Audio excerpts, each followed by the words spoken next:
Hindi na gising na naman ako sa alarm na hindi ko na gusto.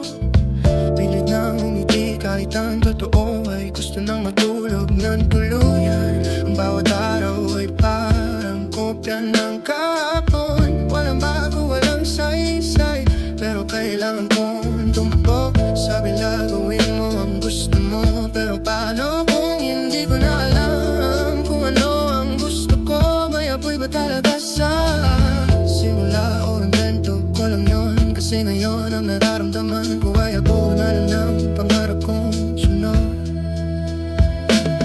At hindi ko na alam kung hanggang kailan pa ako tatagal.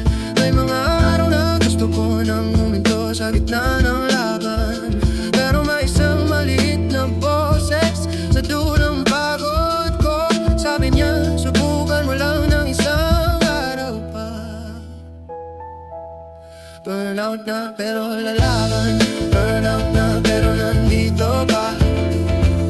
Hindi ko alam kung bakit ako bumabangon tuwing umaga, pero may nagtitira pa konting ilaw sa tibig ko. Hindi para sa kanila, hindi para pangarap na malabo, para sa pangako na nangakong di susuko.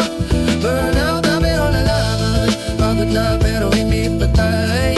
Hayaan ninyong umiyak ako ngayon, babangon din ako samay.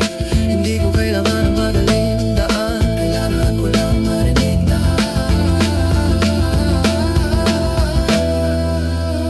lalaban pa.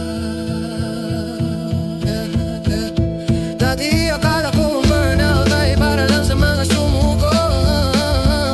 Salamat sa mga hindi umintindi, umaling na ang pagod na ito ay may saysay. Burnout na pero lalaban, burnout na pero nandito pa. Hindi ko alam kung bakit ako bumabangon tuwing umaga, pero may natitira pa konting ilaw sa tibig ko. Hindi para sa marinig, pa sa harap na mayabon.